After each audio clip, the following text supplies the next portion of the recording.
because the debate's coming up pretty soon, and they've been pushing a lot on the mental acuity. Or are they still both there? Because they're both dirt old. Biden's, what, 80, 81? Trump's like 70, 77 or 78, something like that. But Trump has been sort of steadily declining mentally for years, if you ask me. But that's just my opinion. I can't prove that. But it's interesting because you're getting all this push that Biden's getting slow, and it's like, yeah, he's slow, but they're saying he's like mentally not there. But you don't hear that from anybody who personally works for Biden or works with Biden. But all these people that worked with Trump or have worked for Trump are all coming out saying, yeah, he has mental problems. Right? And there's a guy recently who just published a book it's called Apprentice in Wonderland. We're going to look at it real quick. He was on Morning Joe talking about this. He interviewed him a bunch after he was president to write this book. And he said Trump has got serious problems. So we're going to watch a clip from this because I thought this was interesting. Satuda also shares several behind-the-scenes secrets, including how Trump was humiliated by his initial salary of $25,000 per episode. So he hatched a poorly received plan to become one of the richest men in television by asking for $6 million per episode, equal to the combined salary of the cast of Friends at the time. And the author of Apprentice in Wonderland, Ramin Satuda, joins us now. He's also co-editor-in-chief for Variety. It's great to have you on this morning. You know, Ramin, it is so fascinating. You talk about this sort of Alice in Wonderland through the looking glass thing that was created by Trump and Burnett. I still remember business people in Manhattan just dying laughing at the prospect of Donald Trump being this great businessman when they all had stories about, you know, his bankruptcies or his failure to pay bills or you name it, his bad judgment as a business person. And yet TV made this reality true for millions of Americans, and Donald Trump has dined off of it since. This is the story. This is the reason why Donald Trump became president of the United States. This is the reason why he is now the nominee and could become president of the United States again. And I think the important thing about this book, what I want everyone to know, is it's based on a lot of access to Donald Trump. I interviewed him starting in 2021. I, as a journalist, spent more time with him than any other journalist since he left the White House on the record. We talked a total of 6 times. We were sitting together in the boardroom at Trump Tower watching clips of The Apprentice together. And yes, this book is about the show and the warped reality that we all live in. But it's also a story about a president in exile, Donald Trump's mental temperament in the months after he left the White House, his desire for revenge, his fixation on famous people. Joe, he's actually very fixated still on you. He talked in very specific detail about an interview that you did in 2015 where Lawrence O'Donnell was questioning how much money he made off of The Apprentice. Most presidents post-presidency are thinking of happier thoughts or thinking of... Yeah, so I mean, he's kind of in a mental state. This guy also goes on to talk about, and I don't want to watch the whole clip, but he goes on to talk about interviewing Trump, and Trump couldn't remember that he'd interviewed him a couple months earlier, even though he'd spent hours with the guy. And he interviewed him several times. And then he would talk about, okay, I'm interviewing Trump, and then Trump's like, excuses himself, and he's like, oh, I got to go upstairs and deal with the Afghanistan thing. He's not president, and he thinks he's president. Why is he dealing with Afghanistan? He's not even in the government. Right? So, yeah, I mean, he just talked about the guy was just out there. Couldn't remember a lot of stuff. You know, couldn't tell you much of what's going on. We did the whole thing where Trump's been glitching and talking about Hannibal Lecter and sharks and just weird stuff. Windmills killing whales. I mean, he's been doing that for a long time, but it's just all way out there. Listen, you know, that might really just be a part of what's happening with him as he's aging, and that's sad. You don't want, you know, one of your family members, your uncle, your grandfather, or whatever, having that experience. So in that respect, I feel for him. But if that's where the aging process is bringing him, I don't want him to be the captain of the ship I'm on. Well, no, and I'm not. I mean, worst case scenario, both him and Biden are losing it. I don't think that's the case. I think Trump is. I think Biden's still healthy. Biden rides a bike, a couple times a week or whatever. Biden's still in decent shape. Biden's just old, and he's slow. Trump is old and slow, but Trump is also. I mean, Trump's jacked up a lot too. But Trump, I think, is just mentally he's gone. I think he's led an really unhealthy life. He eats a lot of crap. We know he takes a lot of Adderall and shit like that. I mean, there have been rumors that he's been incontinent for like the last 25 or 30 years. He has to wear a diaper. Yeah, I mean, I don't think he's in top form. I think he has got some sort of Parkinson's or dementia or something bad. But also I wanted to point out, because that's interesting to talk about, his ability to make decisions was kind of factored into this with his mental ability. But he has a long history of making bad decisions before, when he was younger, right?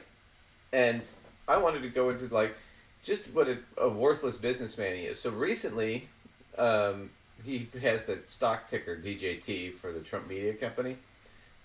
If you guys don't remember, if you're new to the show, I bet I shorted it. So I am up a lot of money right now because it's tanking. So anyway, I'm not recommending you short things. I'm just saying it was fun. But I wanted to show this because he's just running his victory lap and taking the opportunity to tell everybody about his victory lap. Let's call a spade a spade. But you know what? I'm gonna high five you through the monitor here. There you go. Boom. Good job. When you gamble, you always tell the story about when you win. You never tell about when you lose. So, but I wanted to give this because when you have a public company, you got to place out. And so we'll jump into stocks, Media Technology Group and where it's at. He had a little dead cat bounce the other day, but it's been way down. Let's look at, where's the advanced chart? There it is. Come on, baby. There we go.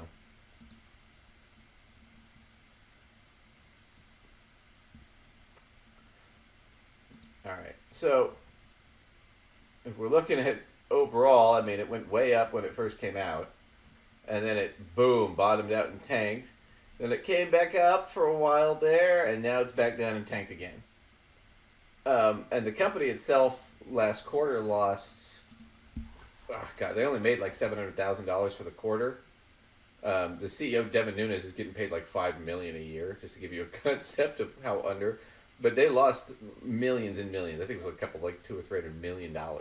So they are way in the hole. So you're talking about a company that's absolutely negative, that's floated on investor money.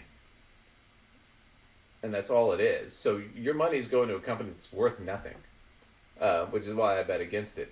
But he's got a long, long history of screwing up. And you can do that when your dad gives you $400 million in a company. You can screw up everything for the rest of your life, and you'll still be richer than all the rest of us. It's just, that's the problem with our system. But I had this article I wanted to show. So Trump's business acumen, we need to call it like it is. So it came down to it. So they talk about going into business is risky and it's hard. Okay.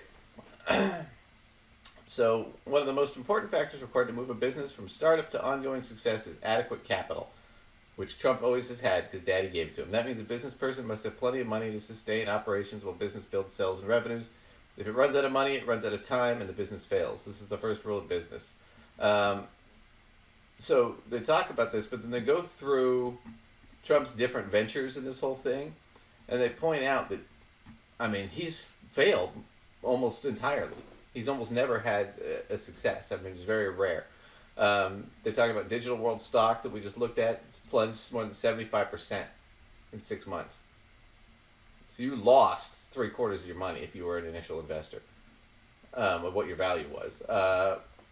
If you were an initial investor, you're way up, but still, you're still down from where you were.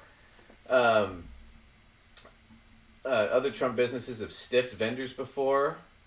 When they talk about business people laughing at him, and Morning Joe mentioned that. That's what they're talking about, including contractors that were left unpaid for more than $2.98 million after repairs to the Trump International Hotel. I mean, he stiffed a small business owner out of $100,000 worth of pianos. In all fairness, $100,000 worth of pianos is like 2 or 3 pianos. So, but unpaid bills at the Trump Taj Mahal Casino Resort in Atlantic City amounted to $90 billion. I want to remember that. He tanked like 2 or 3 casinos. A business where you literally just print money. And the way he did it was he built them all next to each other and they cannibalized each other. And he spent way too much money. Incredibly basic, stupid shit. You don't build, like if I have a store, I don't build a competitive store across the street. Because now I'm paying Right, for 2 you stores. pick a different neighborhood where you can maybe eat up somebody else's competition, but you're not eat up your own. Right, because now business. I'm paying for 2 businesses for 1 set of customers. That makes no sense. He did it for 3. Right, so it's insane. You got to remember, Trump. Sort of like, would you have your McDonald's franchise and then build another McDonald's of your own across the street from it? No, right? Right. You know. That's what he's doing. Yeah, but it's one of those things where it's like, yeah, there's Trump Steaks, Trump Vodka, Trump Airlines, Trump University, all failed. I mean, and the list goes on and on and on. I mean, the guy he can't get anything right. He's a total fuck up. And everything about him is fiction, and it was all built on the show The Apprentice, which was reality TV, but it was fictional that he was a successful businessman. He wasn't. He was in the hole by billions of dollars when that show aired. Hence, he did the show. Right. Yeah, a real business person If wouldn't he be doing the was so show. successful with his businesses, he'd be kind of busy dealing with his that. businesses and doing all of that. But he was in the hole looking for another place to get some money. I mean, that's right. Yeah, I watched a couple episodes of The Apprentice when it came out because I just thought it was funny. Because it was the first season was all these young people out of like that just got their MBAs or their master's degrees in finance or something in business. They were all really sharp, and you could tell they were on the show with him, and he would be talking, and all these younger people would be looking at each other like, this guy's a fucking idiot. He doesn't know what he's talking about. Right? It was just funny. But to your point, I remember he had 2 executives that were from one of the businesses, or from a company that owned, I think, a lot of the stuff, and they just put his name on it for, whatever retail value. And he had them on as guests, and they were 2 executives, and they just looked fucking agitated the entire episode. And they were only on for like 20, 30 minutes. But they looked just agitated, like, why are we here? This is such a waste of time. But, yeah, that's just what it is. But yeah, I just wanted to get into that. Just what a screw up the guy is. I mean, it's just such a failure. What else do we have? Let's take a second.